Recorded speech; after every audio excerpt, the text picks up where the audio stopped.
आज मंत्रिपरिषद में 6 विषयों पर निर्णय ले गए हैं। सबसे महत्वपूर्ण निर्णय राज्य में शिक्षा बहाली की और नियुक्ति की नियमावली के का निर्णय मंत्रिपरिषद ने आज लिया है। इस नियमावली का नाम होगा बिहार राज्य विद्यालय अध्यापक नियुक्ति, स्थानांतरण, अनुशासनिक कार्रवाई एवं सेवा शर्त नियमावली 2023। इस नियमावली के तहत अब जो भी नियुक्तियां राज्य सरकार शिक्षकों की करेगी वह अब राज्य कर्मी होंगे, राज्य सरकार के कर्मी होंगे। यह एक महत्वपूर्ण निर्णय है। इससे पूर्व आपको जानकारी होगी कि राज्य सरकार राज्य में पंचायत शिक्षक, पंचायत समिति शिक्षक और जिला परिषद के शिक्षक और नगर निकाय के स्थानीय निकायों के शिक्षक रहा करते थे। अब जो भी नई नियुक्ति होगी अब वो राज्य सरकार नियुक्त करेगी। राज्य सरकार नियुक्ति के लिए एक अलग परीक्षा आयोग के माध्यम से लेगी। तो एक आयोग जो राज्य सरकार निर्धारित करेगी, हो सकता है बीपीएससी, हो सकता है कोई भी आयोग जो है जो निर्धारित करेगी, उसके माध्यम से राज्य सरकार परीक्षा लेगी और परीक्षा के माध्यम से ही अब नियुक्तियां होंगी।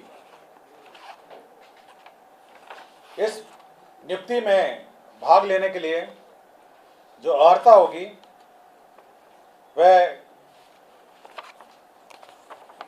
मैं पढ़ देता हूं। इसकी नियुक्ति की जो अनिवार्य अर्हता है, भारत के नागरिक हों और बिहार राज्य के स्थायी निवासी होना चाहिए, ये पहली अर्हता होगी।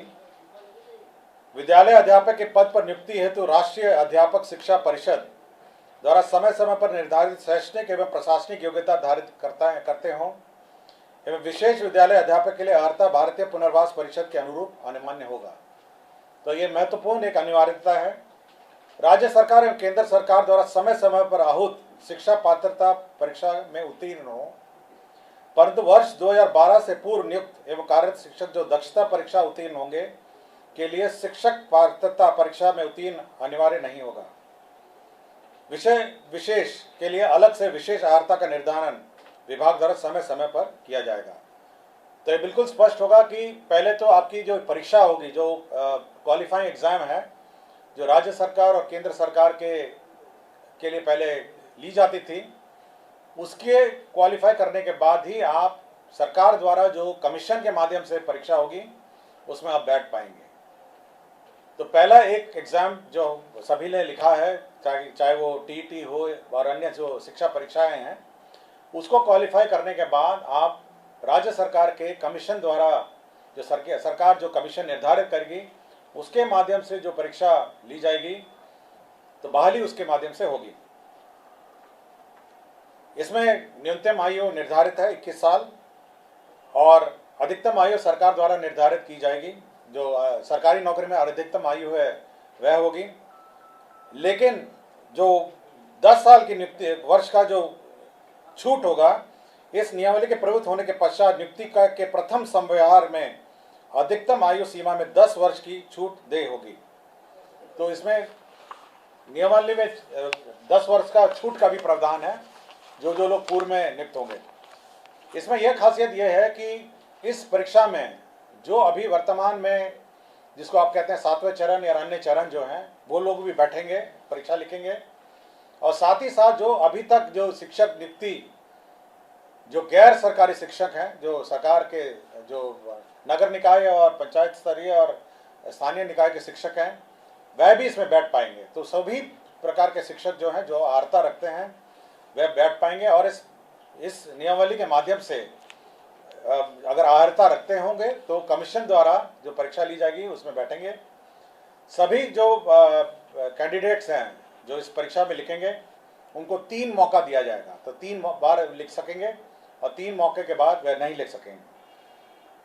जहाँ तक रिजर्वेशन की बात है, सारा राज्य सरकार द्वारा निर्धारित आरक्षण रोस्टर का पालन किया जाएगा और लेकिन साथ ही साथ जो आरक्षण है प्राथमिक एवं मध्य विद्यालय के मूल कोटि एवं स्थानक कोटि के विद्यालय प्रधानाध्यापक के पद पर प्रत्येक विषय में न्यूनतम 50% महिला अभ्यर्थियों की नियुक्ति की जाएगी। जो वर्तमान में शिक्षा में जो आरक्षण लागू है वह यथावत रहेगा, किंतु अन्य जो महिलाओं को छोड़ के अन्य जो राज्य सरकार का जो आरक्षण का नियम है वह लागू होगा।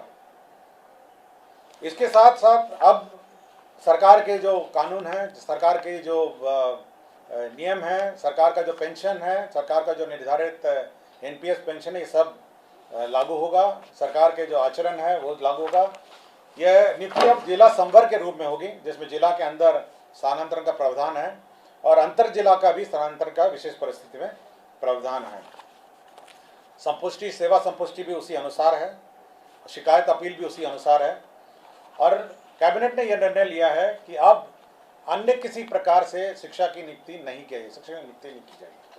केवल जो सरकार द्वारा निर्धारित कमीशन है उसके माध्यम से परीक्षा होगी और उसी माध्यम से अब शिक्षा नियुक्ति होगी। यह बिल्कुल कैबिनेट ने स्पष्ट निर्णय ले लिया गया है।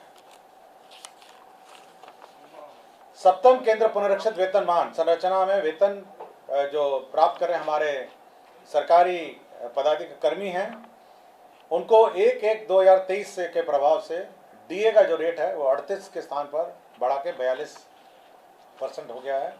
राज्य सरकार को इस बढ़ोतरी में 1690 करोड़ का अधिक व्यय होगा, तो 38 के स्थान पर अब 42% डीए होगा। राज्य सरकार ने अपना जो कंटिजेंसी फंड है उसको 350 करोड़ से बढ़ा के 10,000 करोड़ कर लिया गया है।